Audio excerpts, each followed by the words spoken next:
La thèse de Cassius-Schacum, partie 7. En conclusion, la thèse est vide, sans fondement et circulaire.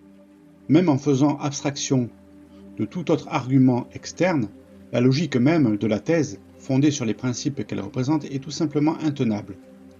Elle est nulle, car elle conduit à une série de dilemmes qui prouvent que les défenseurs de la thèse doivent renier leurs propres principes afin de les soutenir et de maintenir leur modèle. Ce raisonnement est sans fondement et circulaire, car le modèle de la thèse présuppose sa propre nécessité pour prouver qu'il est nécessaire, et donc circulaire.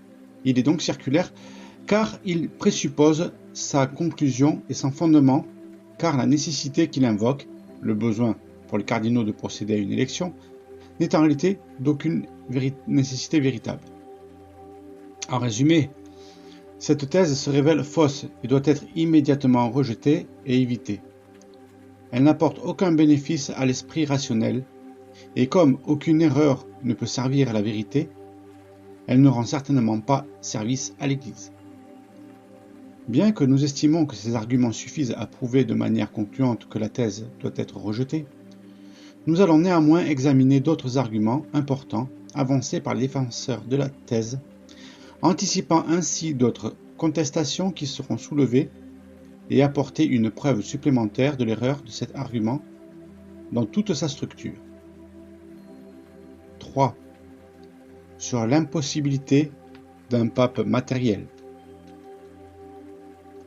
Les partisans de cette thèse évoquent souvent l'idée que les papes de Vatican II ont été des papes matériels et emploient fréquemment ce terme dans leur argument pour tenter de justifier leur statut quasi-papal. Autrement dit, ils n'admettent pas explicitement que ces hommes aient été de vrais papes et utilisent le concept de pape matériel pour étayer leur argumentation, expliquant ainsi comment ces hommes ont pu accéder à la papauté sans être de véritables pontifes romains.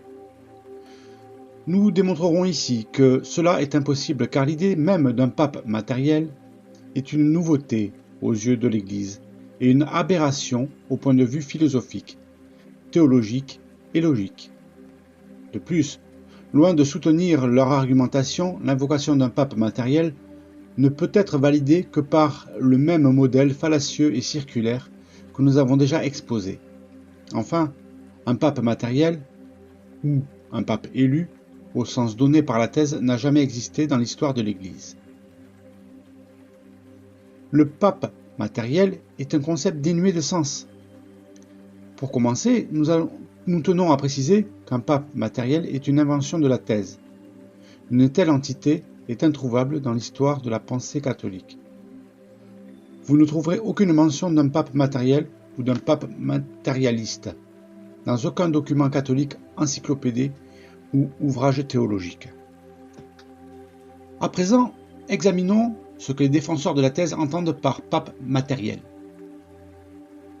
On pourrait dire que les papes de Vatican II sont des papes matériels.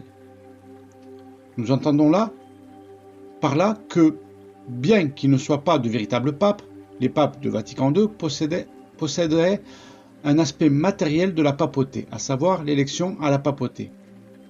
Ils ont accepté de manière apparente. Cet aspect matériel n'est pas négligeable. En effet, tant qu'ils détiennent le seul pape matériel, est habilité à devenir pape, à l'exclusion de tous les autres, et il pourrait accéder à la papauté par une convalidation de l'élection qui interviendrait par la correction d'une acceptation défectueuse. Cet élément humain de la papauté, à savoir la désignation par les électeurs, ne suffit pas à faire une personne un pape. Il constitue néanmoins une disposition nécessaire à la réception de la papauté du Christ. C'est cet élément humain, cette disposition de la papauté, que les docteurs et les théologiens ont appelé l'aspect matériel de la papauté.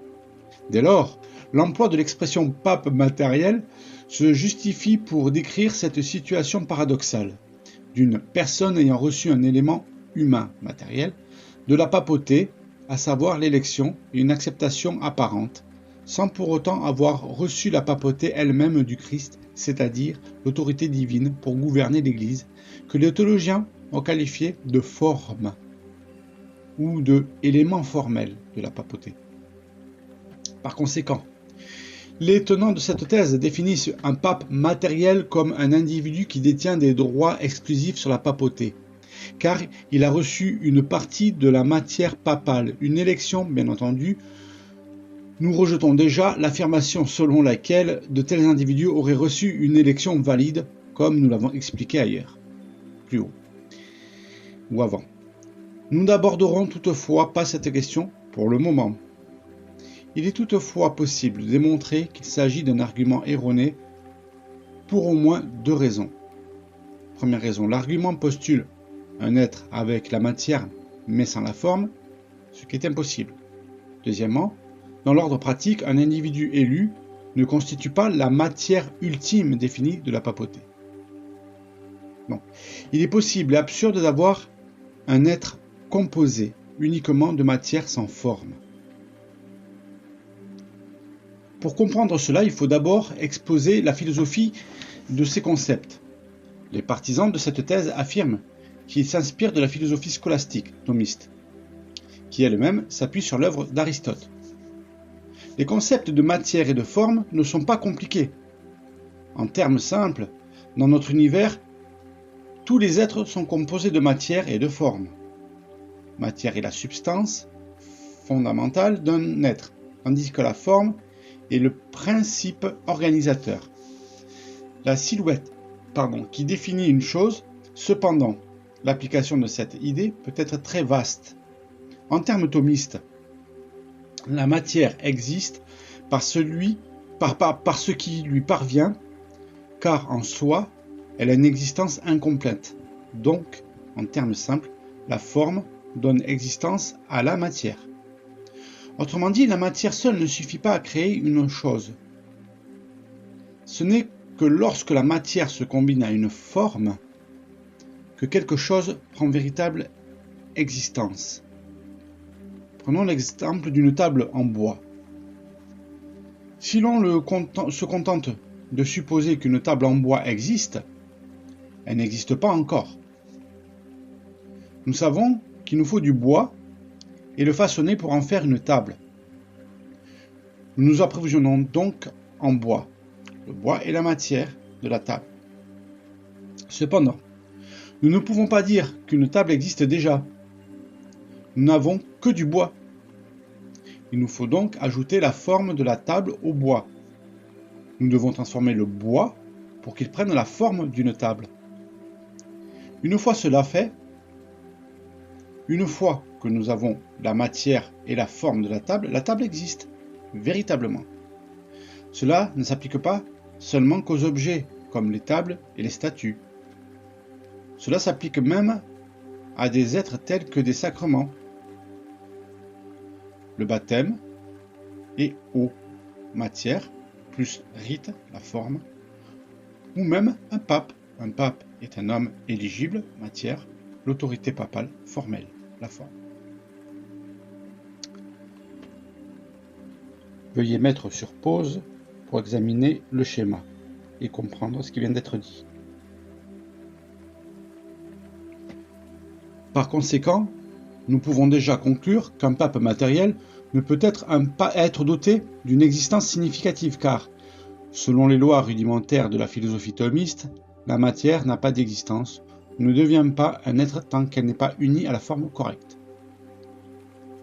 Dès lors, il nous faut examiner comment les défenseurs de la thèse peuvent insister sur l'existence d'un tel être si celui-ci ne convient à ses principes philosophiques fondamentaux.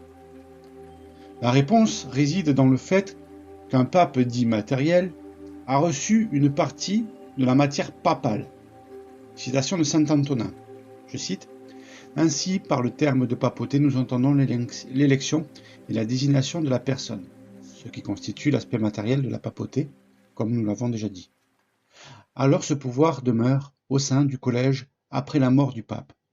Mais si, par le thème de pouvoir papal, nous entendons son autorité et sa juridiction, ce qui constitue l'aspect formel, alors ce pouvoir ne meurt jamais, car il demeure toujours dans le Christ. Bachofen